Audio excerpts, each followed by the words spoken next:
Hafide Guam, welcome back to another episode of The Guam Guy Show. If you are watching on YouTube or Spotify, you can see it looks like we're in a kitchen that's been quite modified, not quite Breaking Bad, but something a little similar. We have a lot of lab equipment around. Some of these things I've personally been a test subject in and using. We'll talk about that coming up. I am joined with Professor Dr. Mike Orr at the University of Guam, and Ezra, I don't remember your last name. Cervera. Cervera? I thought there was a V in it. Yeah, it was Cervera. Oh, okay. Oh, yeah. Duh. I thought it started with a V. Okay. And you're a master's student, right? Yes. Okay, so that'd be kind of interesting to talk about. And so three of us here are united around freediving. I'm a freediving instructor, as I can't stop repeating. Mike Orr over there, Dr. Mike, was one of my very first students to actually take my class and complete it. And so we can talk a little bit about that as well. Ezra, you did my class too. Yeah, I did. Yeah. And if I recall correctly, you actually had a bit of a hypoxic episode. You were a little low on oxygen. Yeah. Do you actually remember that? Yeah, I remember being in the pool, and then you kind of just started grabbing me up. I didn't realize that it was happening to me too. So Okay. Well, Yeah. I didn't hear about that. Yeah. So any kind of hypoxia, and you can have memory loss. So this is why I asked the question that way. And so we can talk all about that, all about hypoxia and things that affect freedivers and spearfishers. And so, let's just get into it. This kind of came about partly because of your research, and then it morphed into the BIBA campaign, the Bring Your Buddy Back Alive Spearfishing Safety Campaign. We had an episode on that together where you discussed some of the results of one of your studies. And let's go there first. Maybe we come back to BIBA later. So Ezra, you're an undergrad, or you were an undergrad, and now you're a master's student, right? Yeah. And so what has been your work been like?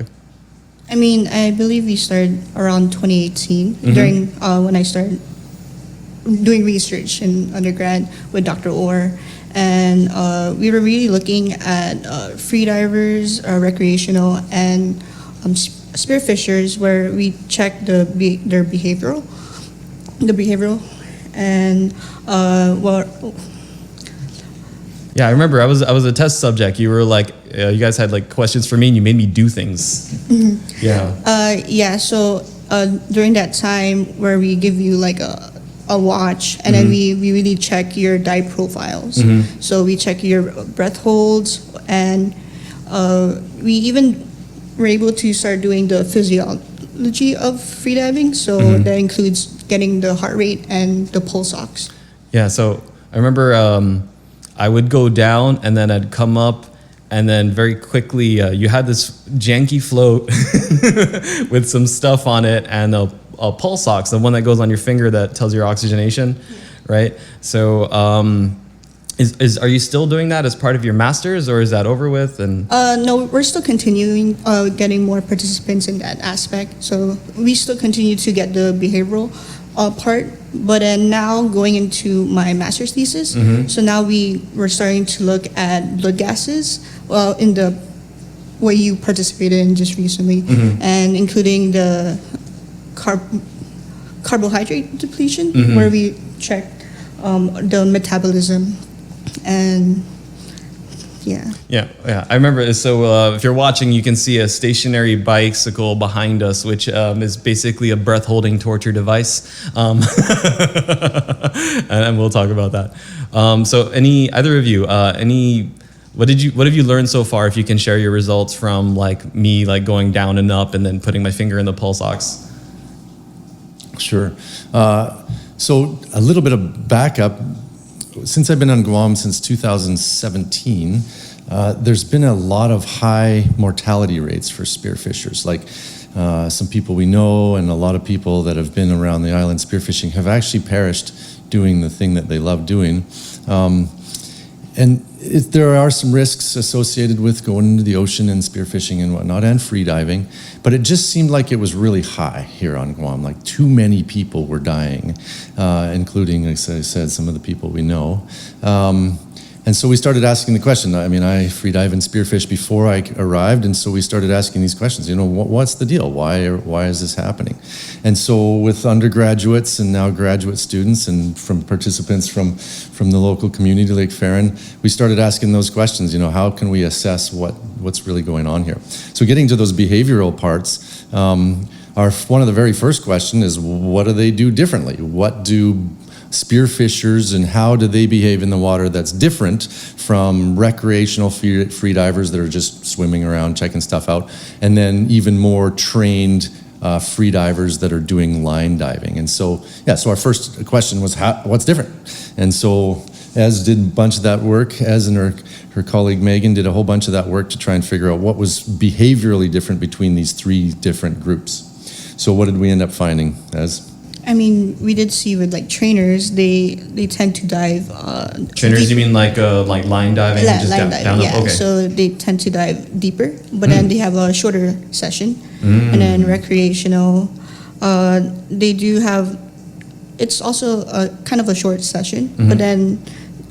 Sorry, is a session like the entire number of dives you're doing, or is it each breath hold is shorter? Oh, sorry, just the whole. The whole time you're in the water. Yes, yeah. Okay. So but then for recreational free divers, they're there to like look at the corals and the fishes. So it varies on why they go down. And then for spearfishers, we see that they do have longer sessions, like hours worth, and they do tend to dive deeper too and stay longer. And yeah. Yeah, so there was very clear that just from those initial behavioral observations, and we had a fantastic participant turnout. I think we had over 60 participants on that initial study, and I think we've logged, I want to say thousands of dives now, like thousands of individual dives we've actually managed to get data from. So it's a really fantastic and robust data set that is basically shown us that there's three groups behave differently. The fun divers, we kind of call them, they're just cruising around, checking out, fish and diving, and so taking pictures. So their dives are kind of short and more erratic, and there's less of them. Trainers like free divers that are training on a dive line specifically are trying to reach a goal or a target, so they go down and to a specific level and stay for sometimes a specific amount of time, and they come back up. And then the sessions don't tend to be that long. They do 5 or 6 or maybe 8 dives per session, which is a pretty normal session for them. But then when we started analyzing the spearfishers' data, it really blew us away. Some of the spearfishers are diving for, as was saying, hours at a time, and diving deep as they do here in Guam, 60 feet or 20 meters is like pretty standard. Some of them are diving down to 30 or 100, 30 meters or 100, 105, 110 feet to go spearfishing. And then the real kind of shocker for me was seeing how many dives of those are being done per individual dive session or dive outing. We were getting some back on the order of like over 100 dives per dive, spearfishing session. So just from a behavioral standpoint, we're like, wow, this is kind of obvious as to why these risk factors are going up for the spearfishers as opposed to just the fun divers or the free dive trainers. And so, that really led us into the next sort of part of it, as part of our study was looking at, okay, so they're behaving quite differently. What else is changing about their diving physiology, breath holding, blood oxygen gases, blood sugar levels? What's happening there that make them more prone to having dive-related problems like LMC, like we talked about, loss of motor control, or hypoxic bouts where they have low oxygen or high carbon dioxide, and then what can happen sort of at a physiological level beyond that. So we moved into part 2 of the study, which was great. We want to continue with that. So what did we do? So wait, let's hang on for a second. So you had 60 participants in your study. Yeah, I think it was over that from the beginning, the first behavioral part. Yeah, we had over 60 individual participants that did. I don't even remember how many individual dive sessions. It was hundreds. And then counting the amount of dives per session, it was well into the thousands. Okay, so I just want to appreciate this, and as I don't know if people know this, but when you're doing, so this is UOG sanctioned experiment, yeah. So you have human subjects in an experiment. So I'm seeing your reaction there, like trying to get the paperwork and liability and all that stuff kind of cleared out.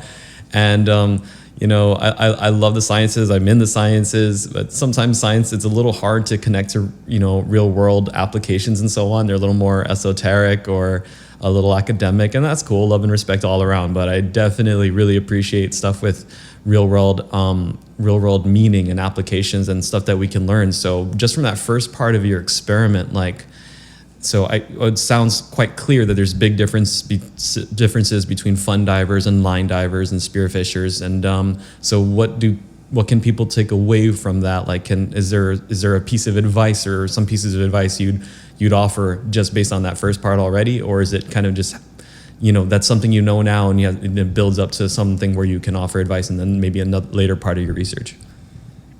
Yeah, it's hard. As scientists, we like to sort of, here's the information, what can we assess from that information, and then going further to say some sort of advice from that is a little more challenging. We have to be a little reserved for that, right? But I don't. You don't, but we do. And so especially with respect to our human test subjects. And so I don't want to give out any advice that, of course, may be wrong.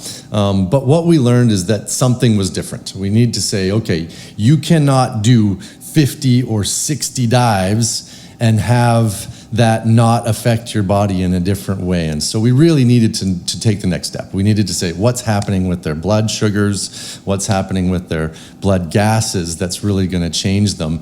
And that level of understanding might allow us to then say, okay, well, here's what's happening. And if you're going to get into a position where that could be bad for you, here's how you can mitigate that. Here's how you could prevent that from happening, or at least reduce the risks from happening. And so, yeah, happy to get into that. I think we have some ideas. The BIBA campaign came out of those ideas, and happy to sort of discuss what we found with that research. Okay, so let me just summarize where we're at right now, if I'm making sure I'm understanding correctly. So the first part of the study was you followed a bunch of different kinds of divers around and then just checked their oxygen saturation and heart rate when they came up. Yep, basically. Okay, cool. That was the first part. Yep. What was the lowest you've seen, if you can recall? Oh. Anybody that scared you and it's like, wow, how are you still conscious right now?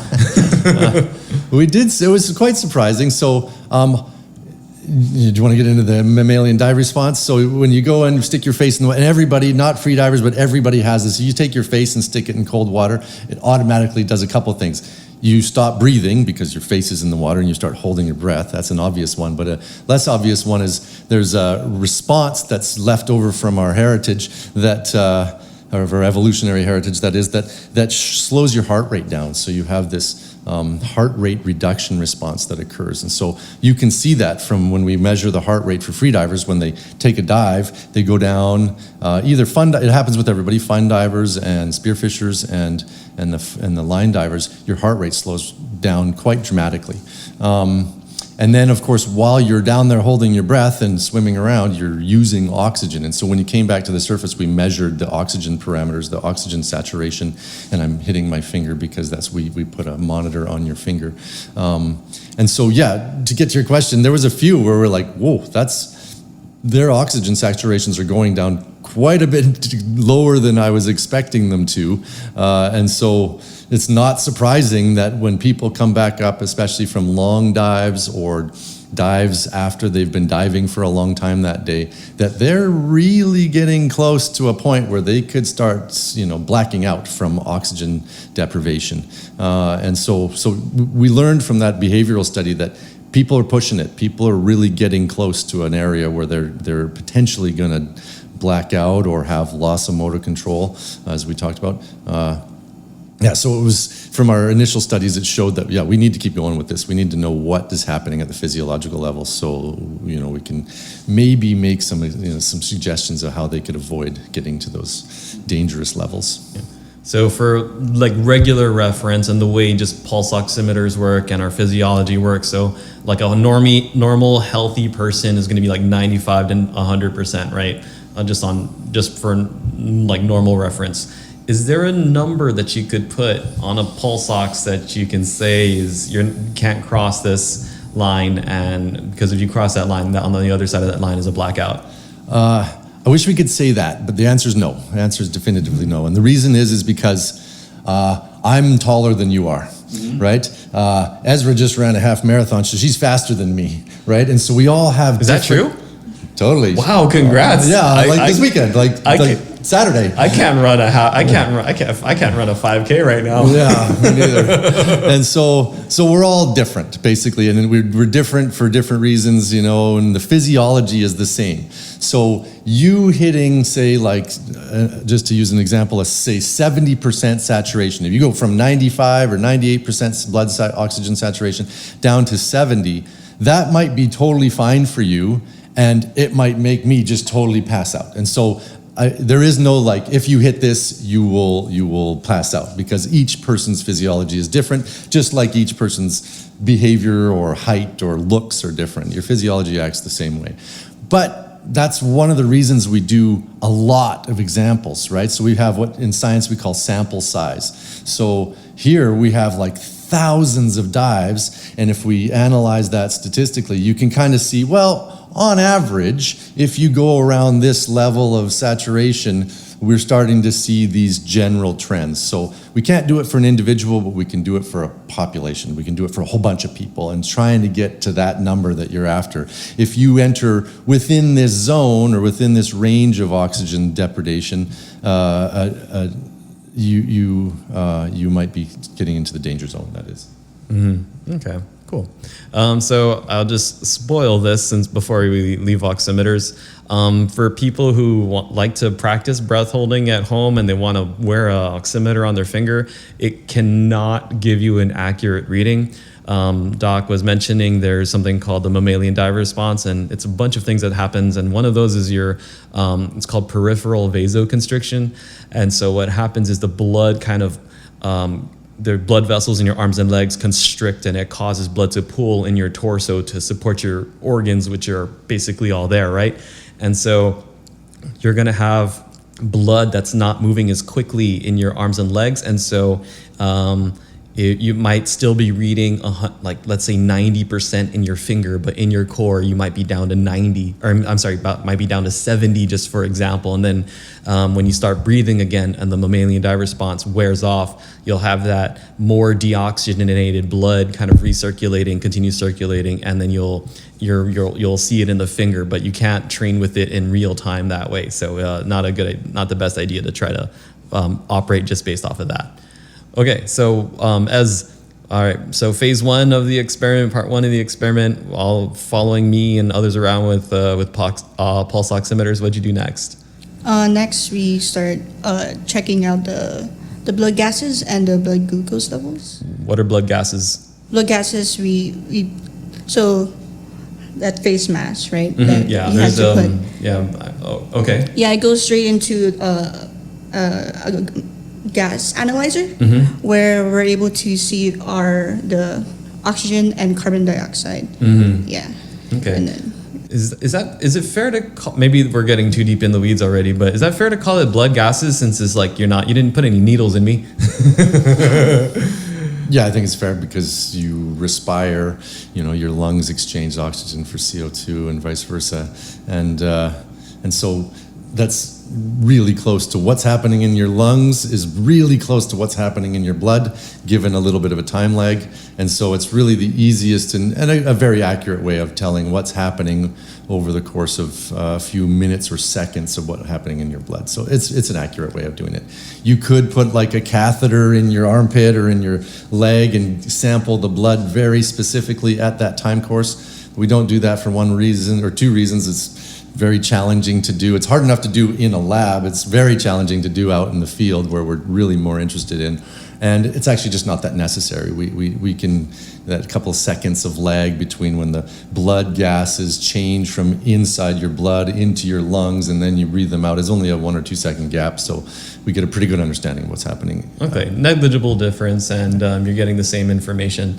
Okay, cool. Yeah, so I'm sure there's gonna be something. Well, there's no blood gases in there, and there's no blood involved. So yeah, good clarification. I had not thought of that. Yeah. Okay. Cool. So what did maybe you want to run us through the protocol? did I do it 3 times or 2 times? I can't remember. Like there was a list of a protocol. I remember doing it once or twice in here, and once or twice or I guess once at the beach. Yeah, it's a 3-day protocol. Was it 3-day protocol? Yeah. Okay, so what was what did you? I can't remember it too well, like because I just remember suffering, a lot of suffering. So what was the? Fair enough. We pay attention to what's happening while you suffer. That's fine. That's basically what happened. So you're just measuring my suffering. Yeah, just so before we get into that, we had to come up with a test. We had to come up with a way to say, how can we analyze what happens with, so that part 2 of the experiment was what's going on in your body from a physiology standpoint. So we had to come up with an experiment to test what's happening in your body when you undergo these different experiments or these different challenges. And so what we're really trying to mimic is what happens in your blood and what happens in your blood sugars and those blood gases we were just talking about when you do that dive.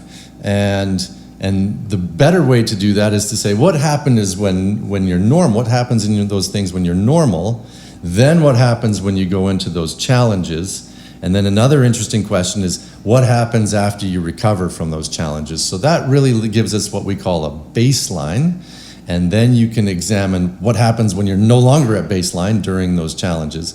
And then also it's interesting to look at what happens when you recover. So we had to come up with an experimental protocol to say, how can we mimic in a lab what's happening when you're holding your breath underwater, and then directly compare what's happening in the lab to what's happening when you're holding your breath underwater. So we came up with this experimental protocol. As Farron mentioned, it's very rigorous. It takes 3 days, not full days, but 3 times to come in, and we take experiments from you. Depends how long your breath holds are too. Mine took a long time. Yeah. So as just quickly go over our overall protocol, the 3-day protocol. So for each of the sessions that we check your static apnea and your dynamic. So pretty much you're just holding your breath at rest or while you're riding a bike. That's why the bike is behind us right now. But then so the first day is just the baseline, as Dr. Orr was talking about, where we just pretty much check how it is when you're like what you would do in a normal basis, like you've eaten or if you don't eat in the morning. And then on the second half of that day, that's when you start doing the 2-hour bike ride. Yeah, and that's the first challenge where you do an exercise. So we want to see how your breath holds are affected or in your blood gases after you do an exercise. And on the second day, so we have you guys come in fasted. And we pretty much just see how you are fasted. And we give you guys food to fuel you guys. Yeah, I took your energy bars. I took extra. I don't know if she told you that. Yeah, and then so we wanted to see how you are post carbs. Yeah, and then the third day, that's when you guys went to the field, and then we check you out after you do a session, a free diving session.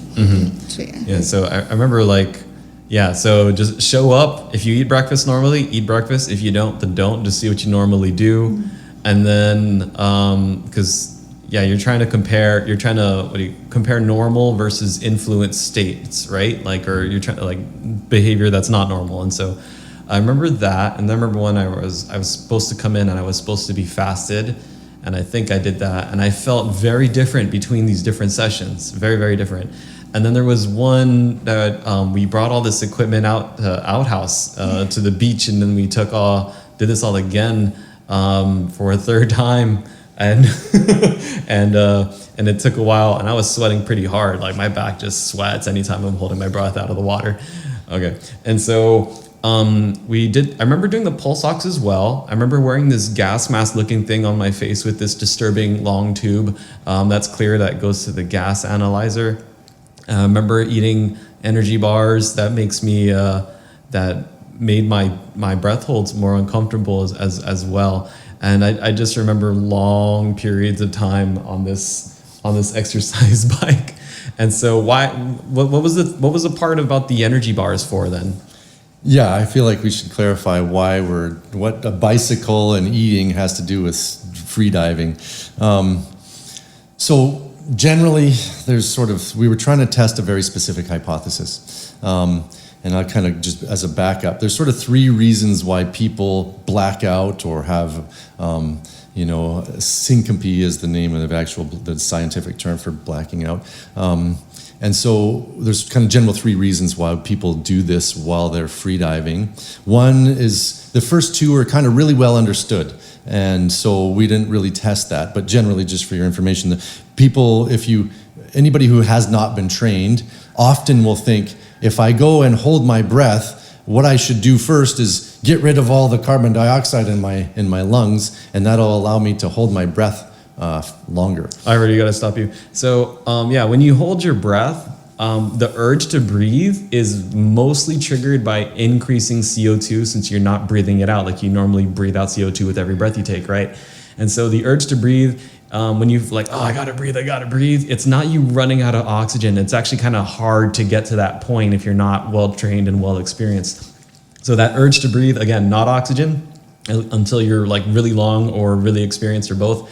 And it's mostly triggered by increasing CO2 in your system. And so what he's saying is, for people that actually know that, it's I feel like I need to breathe. I'm going to exhale this CO2 so I can feel better and keep going longer. Yeah, all right, go ahead. No, that's a good clarification, because we're going to get back to that on our third hypothesis. Oh. And so, so most people, one of the things people do is they hyperventilate, right? They and then go hold your breath. We know now from lots of experiments and lots of unfortunate incidents, that's bad. Do not do that, right? That is a very bad thing to do, because it can cause your body, you can actually get rid of some of that CO2 and cause your body to think that it can stay down there longer, i.e. it decreases your drive to breathe, and then people can come up and pass out. So that's bad. It's fairly well understood from a physiological standpoint. So we weren't interested in testing that one. The next one, do you want to get into shallow? Why don't you give your explanation for shallow water blackout and why that might happen when you have a change in atmospheric pressure between oxygen and CO2 as you ascend? I can explain it, or you can go into it. You just did. No. Yeah, but okay, so right, it's all right. So the way I like to tell some of my students is okay, what's the percentage of oxygen on Mount Everest? It's the same as right here. It's 21%, or thereabouts. And so if you were to teleport and without, conditioning your body to the top of Mount Everest, why you would, die within some time, and you would probably lose consciousness quite sooner, and you would feel basically instantly sick from that. So what's the difference? The percentage of the oxygen is the same. The difference is the pressure. There's way less pressure up there. And so that pressure plus that part, the percentage of oxygen gives you the partial pressure of oxygen. And if that partial pressure of oxygen is low, then you'll have the obvious effects. Now, when you go deeper or you encounter more pressure, it's the opposite. So you have you have the same part of oxygen that you start your breath hold with. And then when you go deeper, it's experiencing, for example, you experience a higher partial pressure of oxygenation. So it's the opposite of Mount Everest. And so it kind of camouflages what your actual oxygenation feels like. So let's say you're down even 33 feet, that's 2 meters. I'm sorry, that's 2 atmospheres. And that's going to be twice the pressure from the surface. So you're not going to feel what your real saturation is, because you're doing it at twice the pressure. And so when people come up and they don't have that benefit of the pressure anymore, and they get back up to sea level, and they get back down to normal pressure, they can experience what their real saturation is like. And oftentimes it's well below what it should be, and they will black out. And so that's why it's called shallow water blackout. 90% of them happen on the surface. 91 to 99% happens, say, between 15 feet and the surface. So that's why it's called shallow water blackout. And the last 1% are freak accidents that happen deeper, get wrapped up in your shooting line, or your hair gets tangled in coral if you have long hair like me, or if you dive with your hair untied, so on. Or just staying down just way too long, period. Okay, so that's shallow water blackout. Just as the scientist in me, the correct term for shallow water blackout is called ascent hypoxia. Mm-hmm. So when you come up ascending, you have a low oxygen saturation because of that partial pressure Farron just explained, and then you can pass out. So, Okay, so that's kind of the second hypothesis, and that's fairly well understood. We teach it in, Karen teaches it in his freediving courses all the time, and we pretty much understand what's going on there. Okay, but there's a third hypothesis as to why people have these increased frequencies of ascent hypoxia or shallow water blackout, especially when these spearfishers are going out. And so we really wanted to dive into that. The name or the idea of the theory is called carbohydrate depletion hypothesis, and I'll explain that. And so what we really wanted to do is model our experiment, this 3-day grueling long thing that we've come up with for these participants to give us information on, is to try and access this idea of this carbohydrate depletion. And so that's what the power bars come into, and the power drinks that we've given you, and the starvation that we put you through, that we put Farron through. Not starvation, but like fasting. It was starving. It was like, you can eat, it was like 18 hours, you're fine. And so that's what this experiment that we're going to explain really tried to mimic. Now, I'll get into the third, this hypothesis, so that it might make you understand as to why it's interesting. Now, Ezra's a marathoner. My wife's a marathoner, and there's a thing when you're going to do a lot of long distance, long grueling exercise, you need energy to do that, right? And your body's pretty good at like storing some energy in the form of fats and sugars. And so when you do these long exercises, after a little while, you run out of sugar, right? So your blood sugar level decreases. That's literally why they invented Gatorade, right? So that you could keep your blood sugar levels up, and so you could complete the marathon without going through this blood sugar decrease. There's like a term in running, it's called the bonk, right? You go through the bonk, and that's where your blood sugar starts to decrease, and you start getting tired and you can't run as easily. And so one thing that came out of our behavioral study was fun divers and line divers. They're doing these little short sessions for maybe an hour or 2 hours maybe. But one thing that came out of the spearfishers was they're in the water for long periods of time, 6, 7 hours sometimes, even 8 hours. Man. And doing hundreds of dives, or dozens to hundreds of dives. And so we started realizing, wow, these are athletes that are almost doing the same thing that a marathoner does, but they're not stopping to take a drink of Gatorade, or stop to taking, to eat a power bar, or have some fruit or something to even water, yeah. Or even water, yeah. So that's a whole nother future step of our hypothesis that we can talk about later. And so that became very clear from the behavioral experiments, is you've got these athletes out there for long periods of time that are not rehydrating, not increasing their sugars. And so they must be going through this like low blood sugar levels, the bonk, but they're not like replenishing them. And so that we started questioning, well, maybe this third hypothesis, which is called, the metabolic switch hypothesis, might actually be contributing to some of these mortalities, these deaths that we're seeing in spearfishers relative to the fun divers and the freediving group. And so basically we've modeled this experiment to say, what's your blood sugars, what's your blood gases like when you're normal? When you're just sitting here like we're sitting here, we've all eaten and we're not running a marathon right now. And then what we do is we try and mimic what that's like to either run a marathon or have a long spearfishing session, and then measure what happens with your blood gases and your sugar levels, and then say, okay, are you in this place where you've gone down to and you've decreased your blood sugars to the point where now you're in danger of blacking out? And then we look at what happens after you recover. How fast can you get back to where you're supposed to be after the dive session?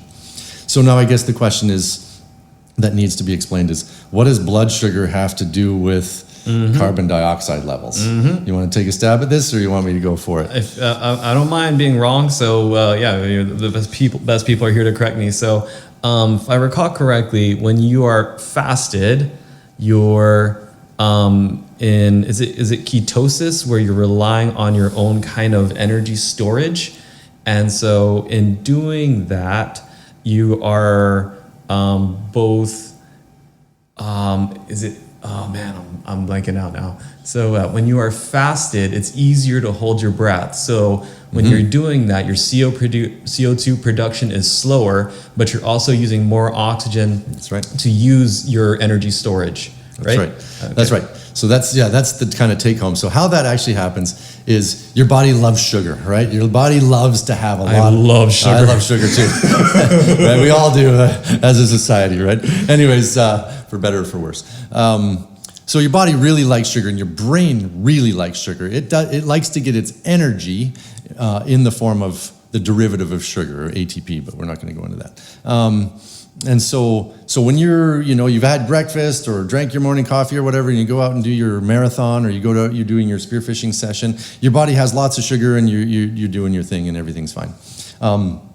At some point, though, if you start to run out of sugar, your body says, hey, I'm about to run out of sugar. I need to get my energy from a different source, and that different source is fat. Right? I mean, we all probably have a little extra that we can use, and that's why people go for a run in the first place, because they want to actually start getting through all the sugar and start burning some of that fat, right? And that's a good thing. That's what your body does. That's the whole reason that you retain fat, so that you can use it as an energy source for later.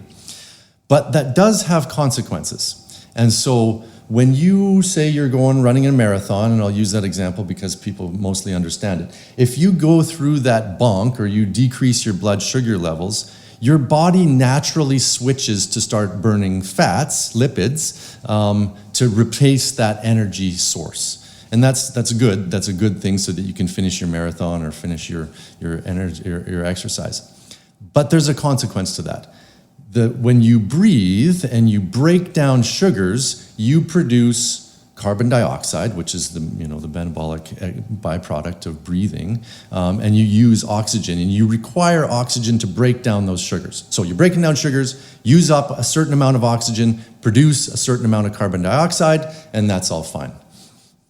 The problem is when you switch to using lipids, or switch to using fats, that ratio switches, or at least changes a little bit. So it takes more oxygen for you to burn fats, and it actually produces less carbon dioxide. Okay, so you don't really notice the difference because you're just breathing and it's all fine. But really what's happening is you're burning up more oxygen for the same amount of energy that you're using, and you're producing less carbon dioxide. I feel it though with the breath holds. Yeah, that's one thing that we came out with the Breathhold measurements, is we started realizing, there's actually a difference here in your drive to breathe.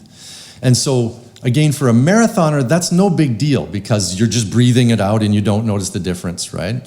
But think about it now for somebody who's holding their breath multiple times underwater.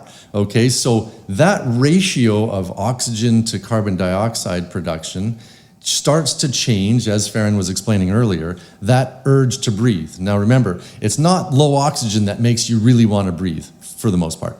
It's really this buildup in carbon dioxide that makes you have this I really need to get to the surface and take a big breath. Now, if you're a fun diver or you're a line diver, a training free diver, chances are, and from our behavioral experiments, you're not going to get into that low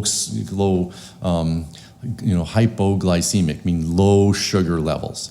But if you're now a spearfisher and you're out there for 6 or 7 hours and you've done 50 or 100 dives, and you're now gone through that, that switch, you're now burning less sugars because you've run out, and you're now burning more lipids or fats because that's what your body has switched to.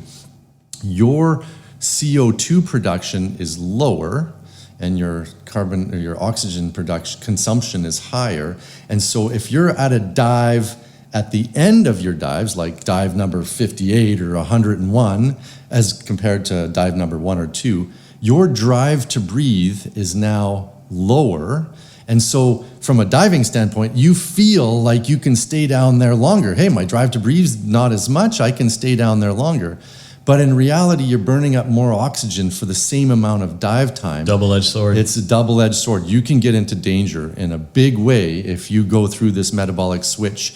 At least that's the hypothesis. That's what we're like, that's actually a really bad scenario to get yourself in. let's test that. Let's see if these divers are actually going into this scenario. And so that's where the lab component came in.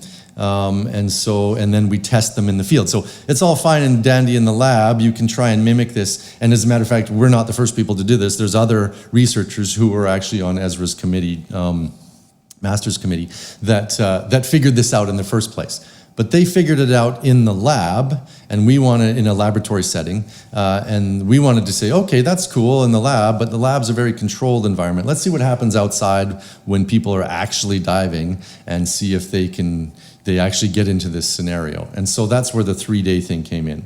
We bring people in on day 1 to get their baseline. What is your normal metabolic rate? We actually apply on the shoulder a glucose monitor, so it's pretty cool. It sticks to you and measures your blood sugar levels. It's all Bluetooth and pretty cool technology. Oh yeah, I forgot about that. You like take you put your phone and it reads your blood sugar. So, most people are, at least on Guam, most of us have a relative who pricks their finger how many times a day, and they put it in the analyzer to see their blood sugar, or, diabetes, yeah. And so, I was quite familiar with that, but I didn't know there's wearable ones. Yeah, well, it's actually a diabetes monitor is what it does, but we've used it not for that, for measuring our own research, which is pretty cool. Mm-hmm. So we stick that on you, and then we just get a baseline. Here's your normal blood sugar levels. We make you hold your breath a few times to see sort of how you hold your breath when you're just sitting here, and then how long you hold your breath when you're sitting on an exercise challenge, so like running the marathon or mimicking swimming for a long time like freedivers do. So in the laboratory, we do it on a stationary bike that mimics the exercise aspect of it, and we see how long you can hold your breath. And then at the same time, you breathe into this mouthpiece or this mask, and we get an idea of like how much oxygen you're consuming and how much CO2 you're producing when you're normal, when you're like rested and normal. And then, so that's kind of day 1, we get sort of a baseline data. And then in order to mimic like the marathon or mimic like a long spearfishing session where you reduce your sugar levels, in order to mimic that in the lab, we starve you, right? You're fine, you don't starve. We fast you for a little while. And so we basically say, go home, eat dinner, and then don't eat breakfast the next day and come in the next day. So you haven't eaten anything in between like 14 or 18 hours. And so that idea is like, okay, we've fasted you now. Let's see what happens to your CO2 and your oxygen when your blood sugars are low. And again, that's to mimic like what happens at the end of a marathon or what happens at the near end of a spearfishing session. And so then we do the same thing. We make you hold your breath. And by make you, I mean we ask you to hold your breath politely. And then Ezra was there with a whip. Yeah, under a very specific protocol. Like we do it the same every time as you would in sort of a science experiment. And then we do it while you're using the bike. And so again, we're mimicking this exercise. And all the while we're measuring your blood sugars and we're measuring how much CO2 and O2 you're breathing in and breathing out. And we look at what happens when your blood sugars are low. And we can see if you've undergone this metabolic switch, okay? And as Farron was mentioning, without giving away the results too fast, what did you notice?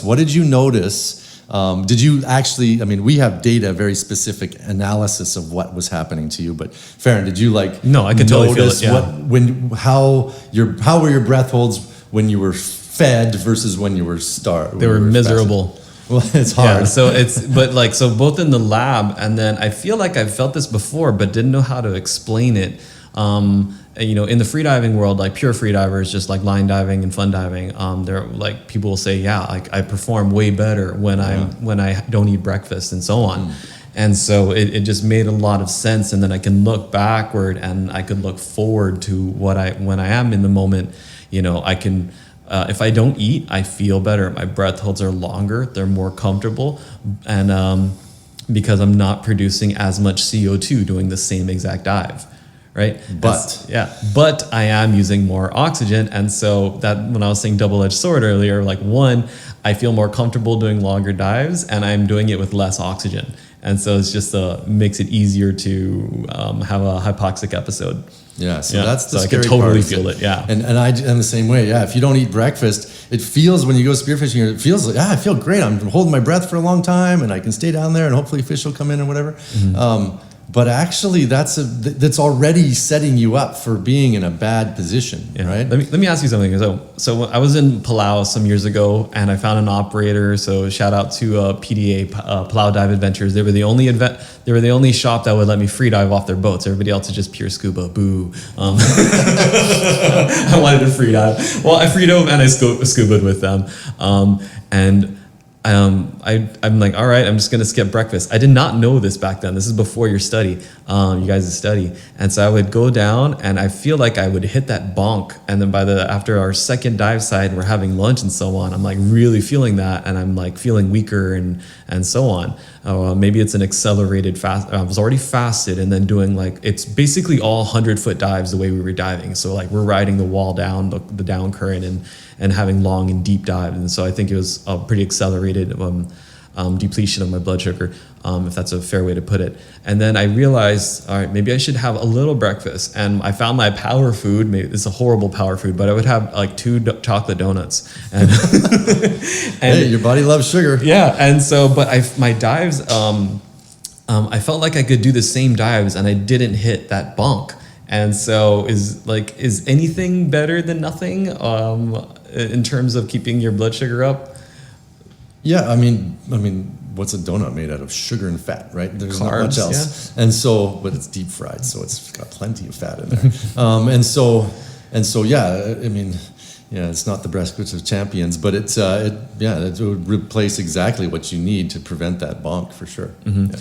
And so, just to follow on, so what if someone's fasted and you're already entering the water that way, and then they stay out for another 4, 5, 6 hours, and so they could they're already starting in dangerous territory, or not dangerous. Dangerous is a strong word, but like not far from ideal, and then it just gets worse from there. So our data would suggest that if you were in that scenario, you would already be closer to that metabolic switch. And that could be pushing you into an area where you could think that your dives, you can do longer dives than your oxygen limit will actually allow you to do. And so, yeah, according to our data, you would probably be in a scenario where you're more prone to, ascent hypoxia. Mm-hmm. Yeah, I want to check in with you, Ezra. How are we doing? Good. Anything we're forgetting that's kind of just like scratching at your brain? No, I think we're pretty much covering it all. Okay, cool. Where do we finish that part? Do we have anywhere to go next? We got about 8 minutes. Okay. Well, the last part that I would mind to touch on is we have some results. We still are getting more. The study is ongoing, but we do have some results. So the third part of that study, we have 2 days in the lab, the pre, and then we starve you for a little while, we fast you for a little while, the thing. And then the third part of our lab, that research, is we take you outside and we say, come into the lab, we'll do a quick test of where your blood sugars are. We actually let you dive with that blood sugar monitor on.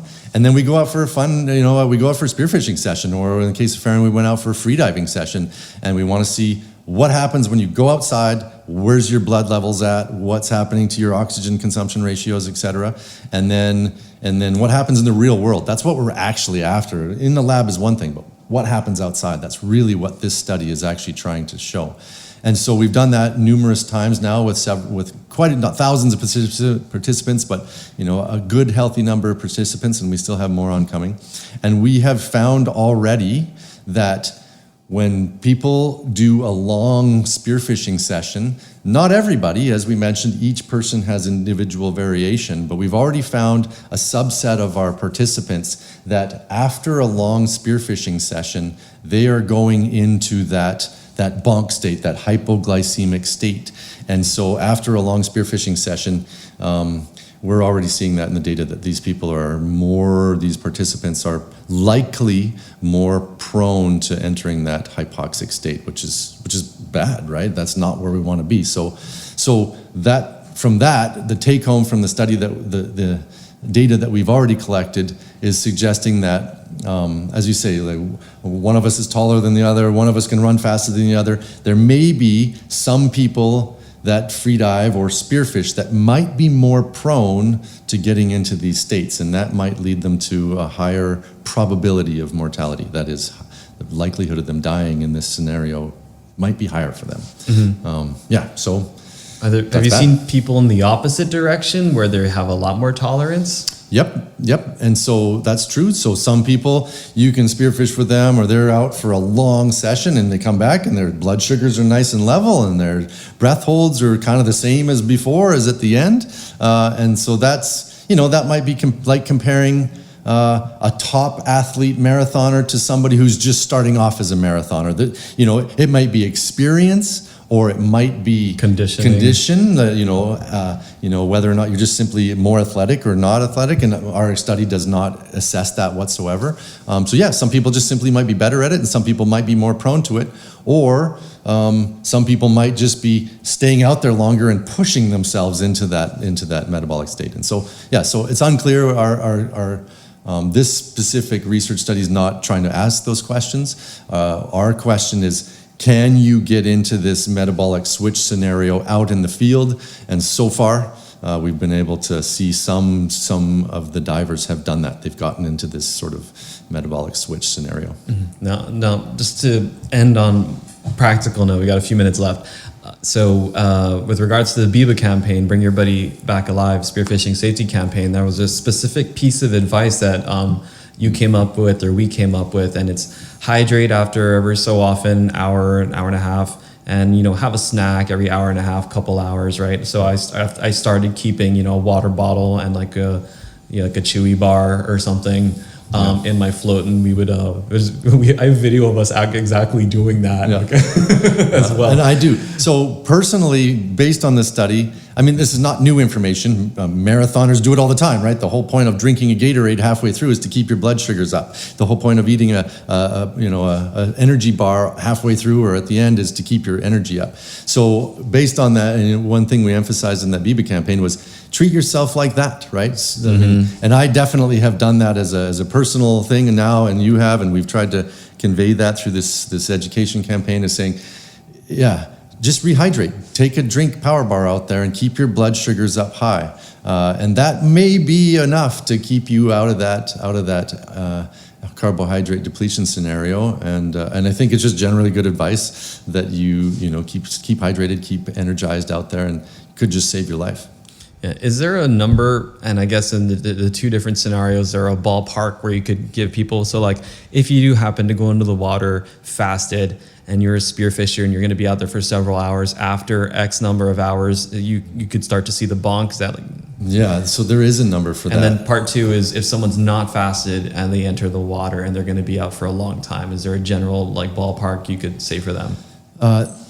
So in terms of like, what advice could you go pull out of this? Like I said, there's not a specific number, but one surprising fact that we've seen in our data so far is how quickly it happens. The people that went into this metabolic state, it wasn't at 6 or 7 hours. Correct me if I'm wrong from the data that I remember, but it was sooner than I expected. I was like, after 2 or 3 hours, wow, you're now getting to the point where your blood sugar levels are getting low, and your breath holds might be getting a little bit longer because of that reduced drive. And so that was one thing. So that's why we're ongoing. We want a whole bunch of more participants so that we can make sure you still want more participants? I've applied for another grant to continue the study, because we definitely want more participants. We've got 2 or 3 more slots that we want to run this semester, and I'd like to double that. I'd like to have at least maybe 15 or 20 in total. We've done 8 or 9 so far. If anybody wants, hit me up and I can connect you. Yeah, for sure.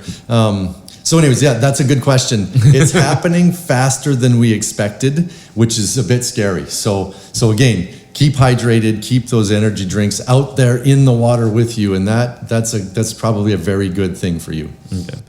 Ez, you want to have a last word? Anybody want to shout out? I'm good. You're good? All right. So thanks for joining us on another episode of The Guam Guy Show. Thanks to Vince Taisagui for doing the sound engineering. That's one thing I can't do. And so I super appreciate you, bro, for always helping out. If you're listening on the radio, you can find me also on the podcast on YouTube and on Spotify. If you want to support the show or any of the Guam Guy projects, you can get on patreon.com/TheGuamGuy. Even $1 a month would be cool. If I get like 100 people do that, like, you know, I could have a budget to like buy my cleanup participants pizza or something, like kind of the minimum. Well, one step above donuts, right? Although I love donuts, obviously, like we said. Stay safe out there. If you haven't seen the Biba campaign, I made a dedicated Instagram just for that. And so please, if you know anybody that spearfishes or wants to get into it, it's more than a good enough place to get started. Certainly far more information I had than when I started. So thanks for joining us.